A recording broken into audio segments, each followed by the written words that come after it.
प्यारे बच्चों, आदाब। मुझे यकीन है कि आप खुश होंगे।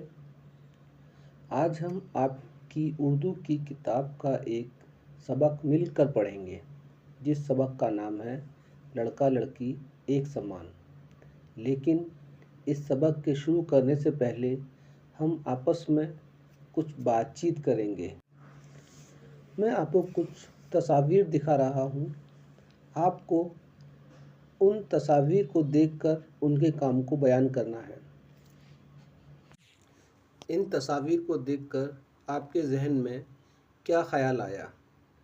अभी आपने देखा डॉक्टर की तस्वीर, जिसमें एक लड़का और एक लड़की डॉक्टर हैं। दूसरी तस्वीर एक टीचर की, जिसमें एक लड़का एक लड़की टीचर है।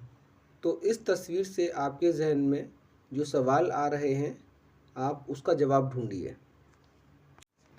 इन सवालों के जवाब हम सबक के आखिर में डिस्कस करेंगे। तो आओ शुरू करते हैं आज का सबक।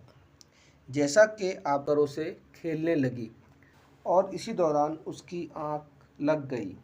उधर गाय गांव के मुखिया के खेत में घुस गई। मुन्नी बड़ी मुश्किल से गाय को पकड़ पाई और उधर गुड्डू को इस बात का एहसास हो गया था कि मुन्नी बहुत मेहनत करती है। इस रात माँ ने मुन्नी को वो खाना खिलाया जो गुड्डू खाता था।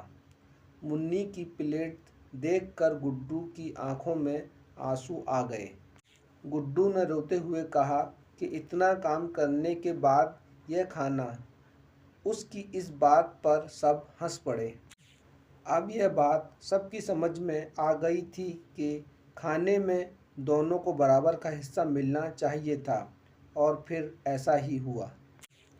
और गुड्डू ने मुन्नी से वादा किया कि घर के कामों में वो इसकी मदद करेगा। यह देखकर मिट्ठू टी टी बोला, लड़का लड़की एक समान।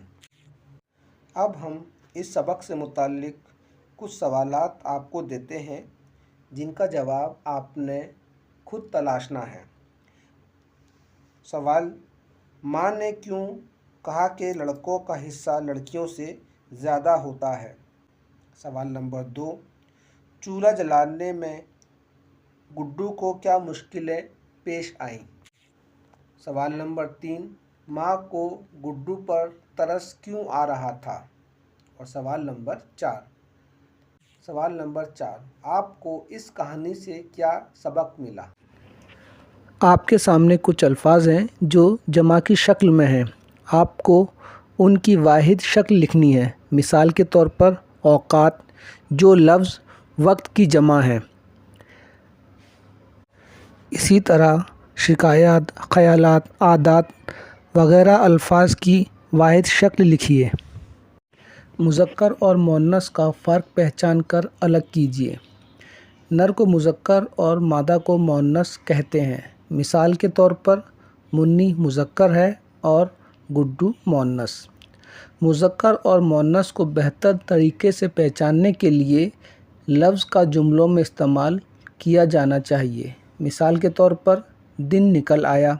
यहाँ पर आया लफ्ज़ मुज़क्कर को ज़ाहिर कर रहा है और पतंग कट गई। गई लफ्ज़ यहाँ पर मुअन्नस को ज़ाहिर कर रहा है। इससे हम आसानी से पहचान सकते हैं कि लफ्ज़ मुज़क्कर है या मुअन्नस।